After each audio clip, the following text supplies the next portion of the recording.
And it reads like this. How do I specifically utilize the law of attraction and success principles as a daily routine to attract an intimate partner into my life? I love that question. What do you say? I think we just need to have Alex and Amber call each other.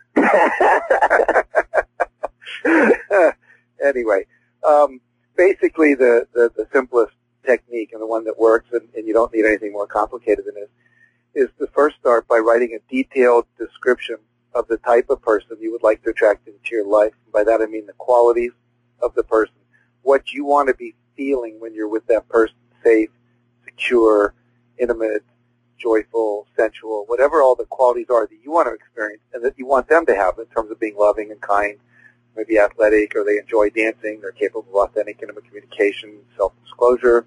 Maybe you want them to be generous.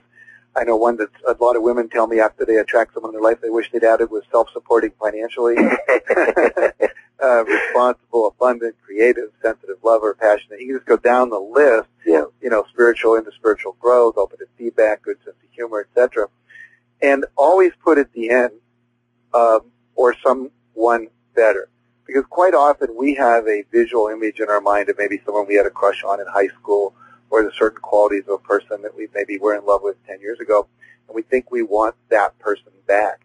And quite often what's going on is that we are evolving emotionally and spiritually and intellectually, and who we want to be attracting into our life now may be someone that isn't exactly like that image. It's actually better for us in terms of our own fulfillment. Hold on a second. In terms of our own personal fulfillment or our own spiritual growth and evolution. And the other thing that I would add, too, that a lot of people seem to leave off when they make this list is single and available. Because often people will attract into their life somebody that has all these qualities, but it turns out it's the new hire in their company and the person's married. And so, what you're wanting is to be able to, have an intimate relationship that's, above board and so forth. Single and available is important. And another issue I find with clients is often they want children and the person they attract doesn't, or vice versa. So put that in as well. Now, I refer to this as a purchase order to God.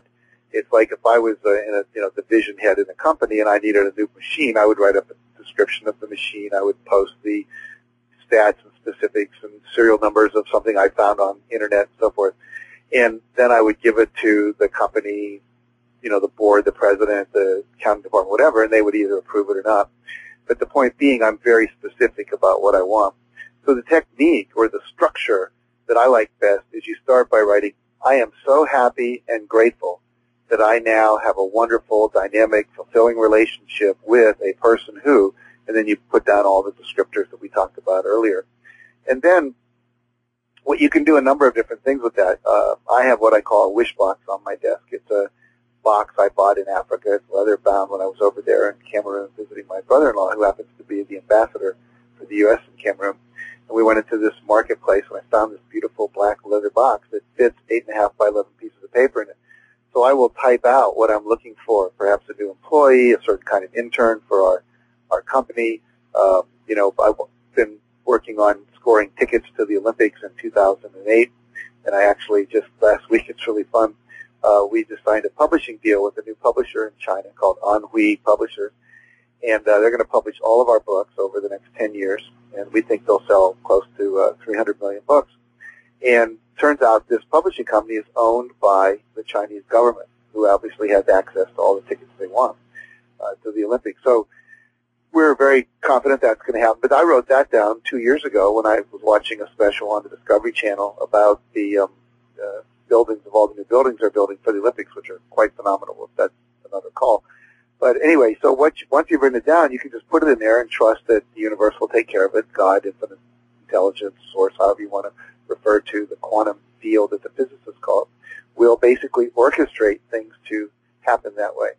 Now, I'm also a big believer in repetition. Some people teach you don't need to do that. I believe that it's helpful to take that sheet out.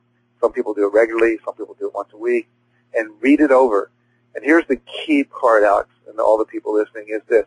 You must feel the feeling that you would feel if you had it. Because remember, you're starting, I am so happy and grateful that I now have. And if it's just a rote mental exercise, it's kind of like trying to drive a car without gasoline in it. And so it's the emotions. We know that thoughts create emotions, which are the highest vibratory level, higher than thought, let's say, in terms of its intensity, in terms of its waveform that goes out into the universe. So we want to create the feelings.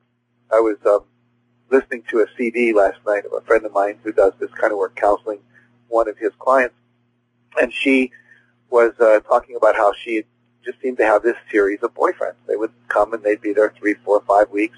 They'd be wonderful relationships, and then they would leave. The boyfriends would leave.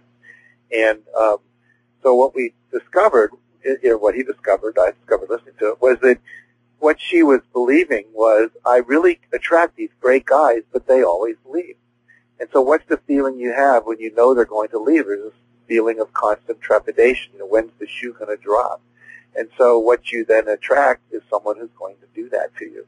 And so what he was recommending, and I'd recommend on this call, is look at what is it that you're really, really, really wanting in this relationship. And for her, she was wanting to be adored and to have someone that she could adore.